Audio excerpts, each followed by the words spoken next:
We have a constitutional crisis on our hands. It is, in fact, a constitutional crisis. The fact that the liberal media that supports Obama and supports an imperial president when that imperial president is a statist doesn't really report on it or reports on it in passing is beside the point. This is our government. This is our society. These are our supposed representatives. The President of the United States is trashing the Constitution now day in and day out.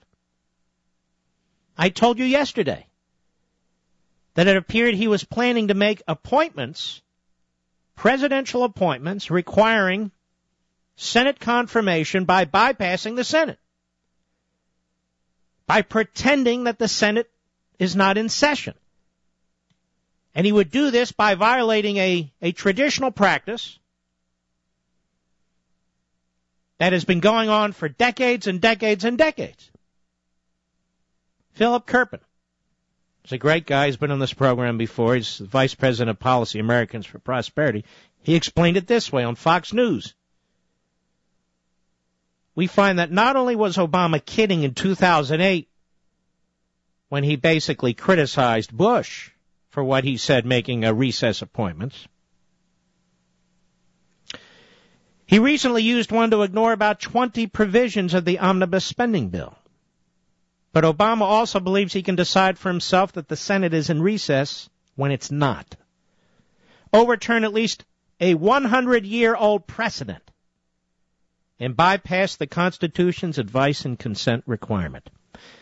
And he not only does it, ladies and gentlemen, as you will hear from these painful clips, he does it and he pretends that he's the victim, that he's being sabotaged by Congress. The president now considers it a political virtue that he's doing precisely what he criticized Bush for doing, making laws as he goes along.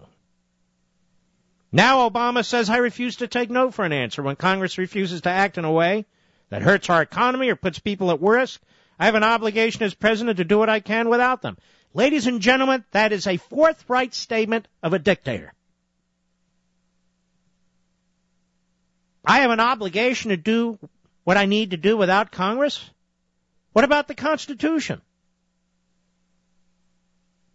Now, what am I talking about? The president made an appointment. Turns out now he's made several appointments today, bypassing the Constitution's advice and consent provision. And let me put some context into this. One of the things that the framers of the Constitution debated the most was what the presidency would look like. They just defeated a monarchy. But they didn't want an impotent president. They wanted a president that had certain definable powers on his own as the executive, as well as certain shared powers. Certain shared powers, which this president doesn't want to share. He says it's not fair to block his appointees. The same president who participated in filibusters against George W. Bush judicial nominees now says it's not fair. For 100 years, presidents have had to deal with this, but it's just not fair because Barack Obama is now president of the United States, and he's on a mission. He's got an entire utopian fantasy that he wishes to impose on all of us. All the misery and hell that comes with it. And he's not going to abide by a stupid thing like the United States Constitution. As I've said before, as you will find out in a few weeks in Ameritopia, you cannot embrace this kind of utopianism, which is nothing more than statism, and at the same time embrace a Republican form of government, lowercase r, and at the same time embrace the Constitution. You must trash the Constitution and the rule of law to impose your will to transform our society. Now, I want to get into the weeds on this because it's important. What happened today is a constitutional crisis that is being ignored on talk radio, that's being ignored by the news outlets, and ladies and gentlemen, right here, we ain't going to ignore it. The greatest fear that your founding fathers had was the centralization and concentration of power in a national government. That was their greatest fear. And yet the obsession with the radical egalitarians, the obsession with the statists, that is, the utopians, who keep selling us a bill of goods, that all of this is done on your behalf and in your favor. The obsession is nonstop. So basically, ladies and gentlemen, Article 1, Section 5 of the Constitution states, neither house during the session of Congress shall without the consent of the other adjourn for more than 3 days. So the Senate needs permission from the House. John Boehner won't give Reid permission. And so they go through the steps of maintaining ongoing business by having a few members stay back and gavel in a session of the House of Representatives. Now, the Justice Department has issued memoranda in the past in support of this position. Obama today decided to defy it. Well, they're not really in session. They're not really doing anything. Excuse me? The House has not given its okay to the Senate. Well, I'm the president, and I'll let the law catch up with me. In other words, he figures, well, lawsuits filed by the time I have my people in place and they're doing all kinds of mischief. What the hell? The federal courts will take so long to get to it, just like Obamacare. Obama was obsessed with appointing Richard Cordray, the former defeated Attorney General of Ohio, who believes Obamacare is constitutional, who also believes the individual mandate's constitutional. And this is the guy, if you listen to the media, who they want to put in as the man who oversees the Consumer Financial Protection Bureau. He's going to protect us, don't you know? And it's even worse. This law, they put this entity within the Federal Reserve. That's correct. And guess what? The law, in so many words, specifically prevents Congress from having oversight. What kind of law is that? It's an unconstitutional law. We have an unconstitutional law where the executive... See, this is what happens. When the statists, or the utopians as I now call them, when they're in power, they do everything they can to disenfranchise you.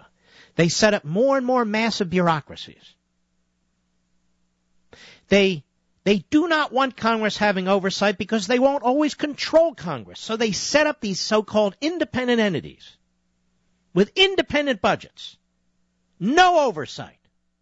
In some respects, like Fannie Mae and Freddie Mac. But in this case, consumer protection. They put these neat titles on them. Consumer protection, environmental protection, whatever. So when you go and vote, we have all the discussion about what went on in Iowa, what's going to go on in New Hampshire and South Carolina and Florida. We can't get this one on the ballot.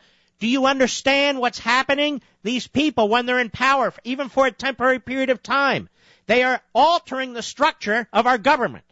They are altering the structure of our society. They don't need to win every election. When they make every election less worthwhile, less meaningful, by distancing the governing class from the people they govern. That's the whole point about ramming Obamacare through.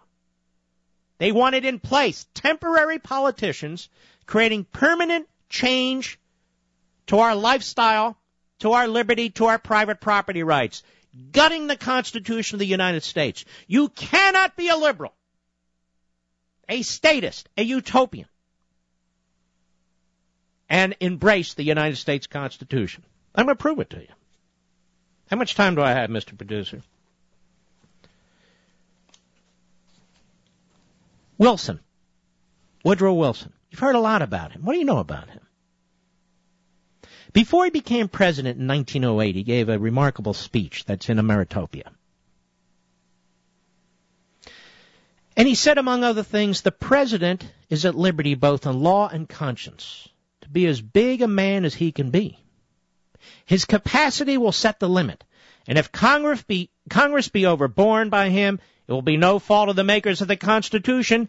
It will be from no lack of constitutional powers on its part, but only because the president has the nation behind him and Congress has not.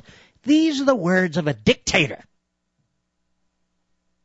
Of a dictator who despises limited government, who rejects constitutional government. I can't read the whole thing. I'm not going to read the whole book here. But I am explaining what's going on. Franklin Roosevelt said as much himself. In other words, we have to defy the Constitution. We have to pretend we're complying with it, but we must defy it.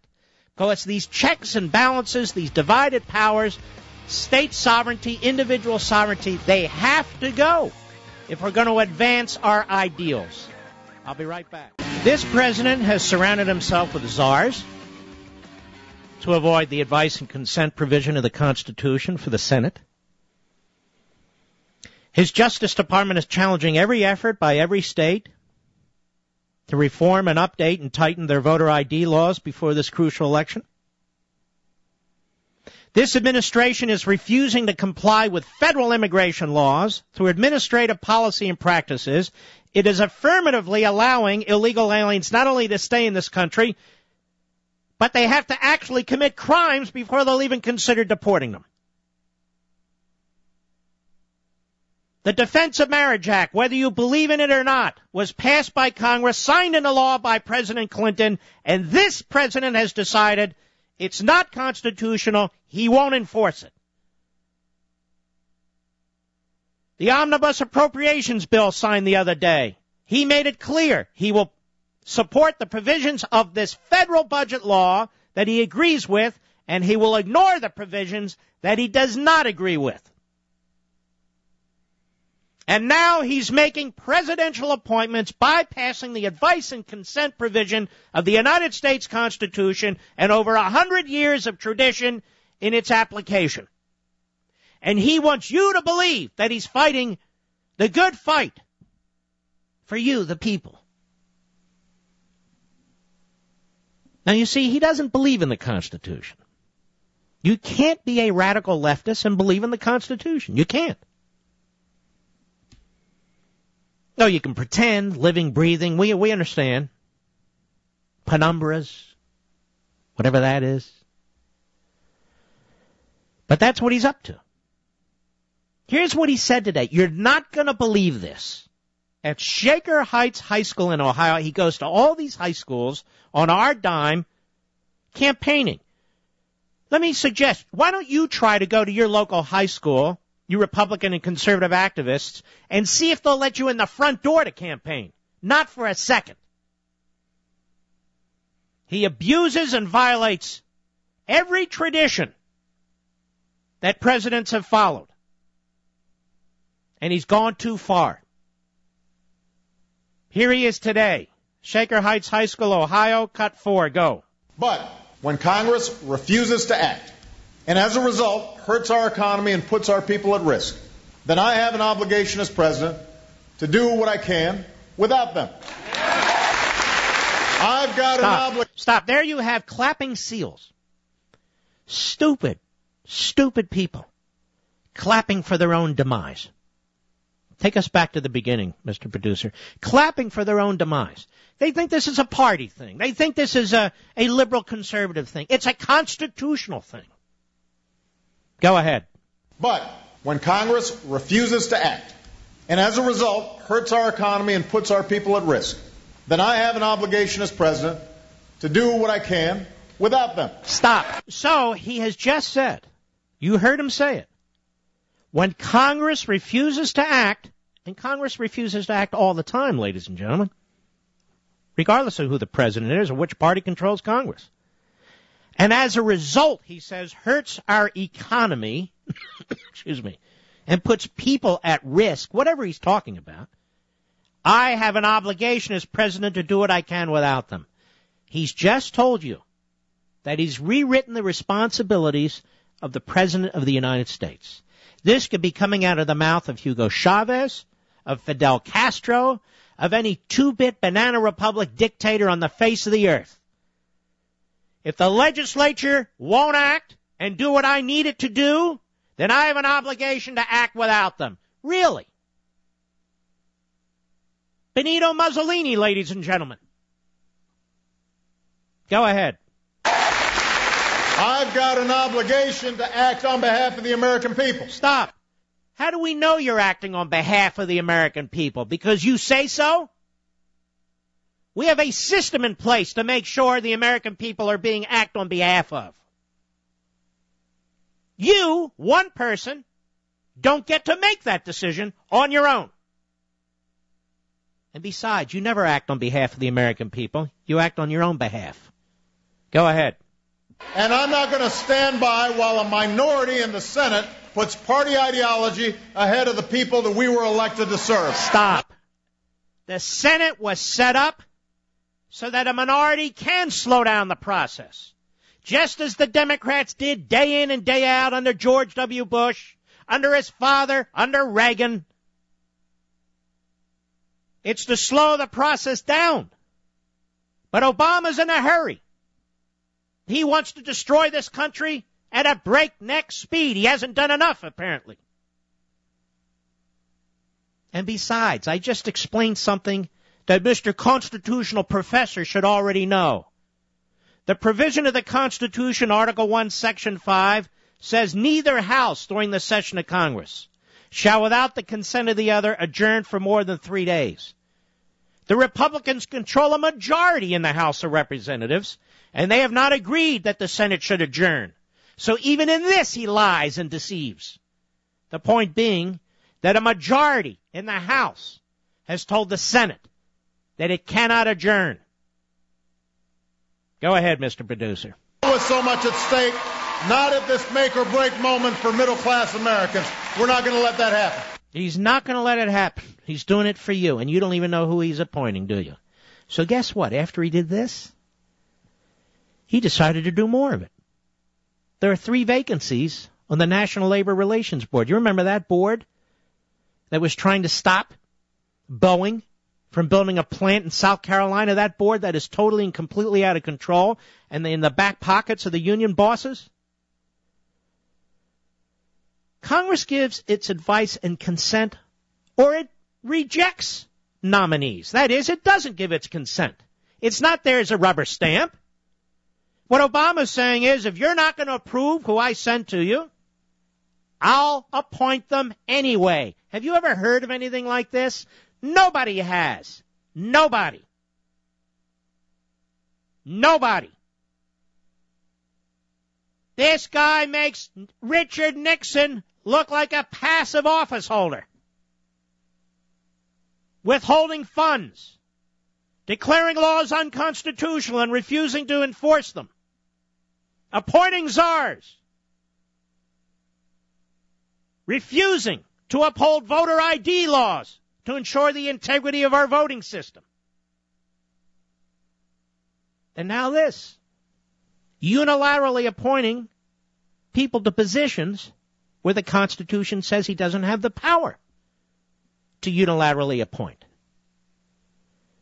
Well, I've decided Congress is in session, so I'm appointing you and you and you and you. Let the law catch up with me. This was bound to happen.